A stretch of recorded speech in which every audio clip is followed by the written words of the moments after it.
जय जिनेन्द्र। भक्ताम शास्त्र में 8वां काव्य भक्ताम। अद्वैतीनाथ तव सहस्रवनं मयेद भारप्रियते तनुरियापि तव प्रभावात् चेतो हरिष्यति सतां नलिनी दलेषु मुक्ता फलधुति मुपेति ननुति बोले। हे नाथ, ऐसा मानकर ही मुझ अल्पबुद्धि ने आपकी स्तुति आरंभ की है। यह स्तोत्र आपके प्रभाव से सज्जनों को आनंदित करेगा।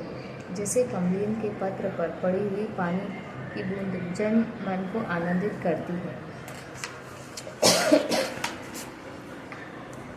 भावार्थ। हे नाथ, जिस तरह कमलिनी के पत्र पर पड़ी हुई ओस की बूंदें मोती की तरह सुंदर दिखकर लोगों की चित्त को हटती है, उसी तरह मुझ अल्पज्ञ के द्वारा की हुई स्तुति भी आपके प्रभाव से सज्जनों के चित्त को हरेगी। ओस की बूंद का भी भला कोई मूल्य होता है, परंतु वही बूंद जब कमलिनी के पत्र पर पड़ जाती है तब स्वभावतः ही वह मोती सा रूप धारण करके दर्शकों के मन को मोहित करती है। आखिर उस ओस की बूंद को मोती की आभा देने में किसका हाथ है? कमलिनी के पत्ते का ही क्या वह स्वाभाविक प्रभाव नहीं है? अर्थात अवश्य है। उसी भांति स्तुति में गर्भित सारा चमत्कार आपके ही परम प्रसाद का परिणाम है, इसमें मेरा कुछ नहीं। प्रिय भक्तामर स्तोत्र।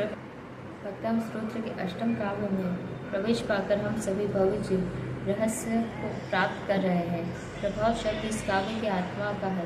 प्रभाव शब्द इस काव्य की अंतर्ध्वनि है। अंतरात्मा की आवाज़ इसमें समाती है। आत्मानुभव की संवेदना अनुभूति से रचा हुआ शब्द ही शब्द ब्रह्म कहलाता है। प्रभाव शब्द ब्रह्म है।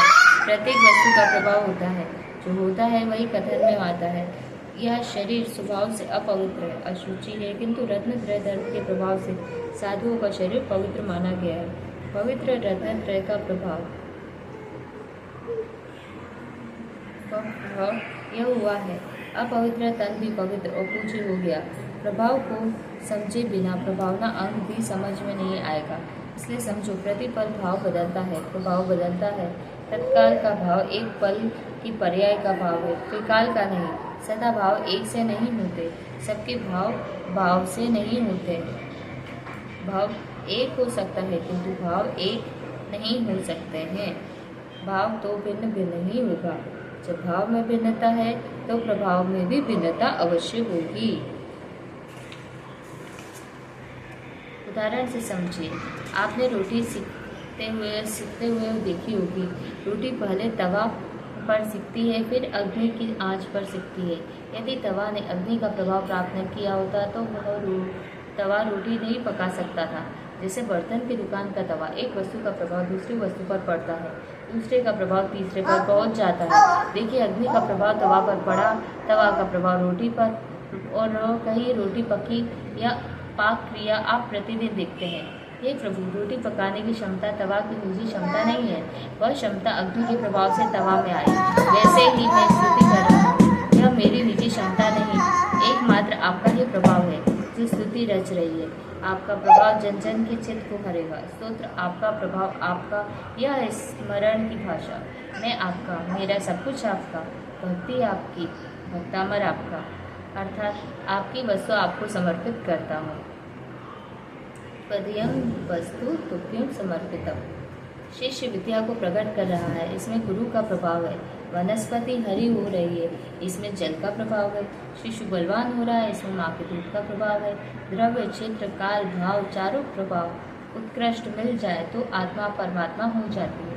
आचार्य श्री पूज्यपाद इष्टोपदेश शास्त्र में लिखते हैं, योग्योपादेन योगेन रषद स्वर्णता मता द्रव्यादि स्वादि संपत्ता वात्मता मता। जैसे योग्य उपादान के संयोग से पाषाण स्वर्णता को प्राप्त हो जाता है, वैसे आत्मा योग्य द्रव्य, क्षेत्र, काल, भाव को पाकर परमात्मा बन जाती है। मेरी न्यायोपार्जित द्रव्य ही पवित्र प्रभाव पैदा करता है। अन्याय अर्जित धन रखा हुआ भी दुष्प्रभाव छोड़ता है। मंदिर में प्रतिष्ठित प्रतिमा यदि संगोपांग शुभ लक्षण है तो शुभ प्रभाव पैदा करेगी, यदि अंगोपांग ही अशुभ है तो दुष्प्रभाव पैदा करेगी। वैसे ही तिजोरी का धन प्रभाव पैदा करता है। ब्लड ग्रुप तरह पैसा ग्रुप भी होता है। जरा जांच कीजिए, अन्यथा गलत धन की चपेट में आकर गलत चेष्टा कर सकते हैं। इसे एक कथानक से समझिए। एक दिगंबर मुनि को आहारचर्या में चोरी का द्रव्य आहार दान में दिया गया। मुनिराज के चोरी के भाव जागृत हो गए। मुनिराज उसी दानदाता के घर का स्वर्ण हार चुरा कर चल दिए और दूसरे दिन कमंडलू में हार देखा। गुरु के समक्ष आलोचना की प्रायश्चित लिया। गुरु ने समझाया, बेटा, चोरी का द्रव्य आहार में दिया गया होगा, उसका प्रभाव है। जो हार लौटा आ। मुनिराज हार लौटा आते, किंतु बिना आहार किए लौट आते हैं। कल आहार किया, चोरी का भाव। आज फिर यदि चोरी का आहार मिलेगा तो क्या भाव होंगे। धन्य महाव्रती जो सदा अचौर्य व्रत पालते हैं। फिर भी द्रव्य ने इतना प्रभावित किया तो फिर हमारा क्या होगा। विचार करो। विशुद्ध क्षेत्र में किए कार्य पवित्रता प्रदान करते हैं, अशुद्ध क्षेत्र में हुए कार्य अपवित्रता प्रदान करते हैं। क्षेत्रीय वर्गणाएं अशुभाशुभ प्रभाव छोड़ती है।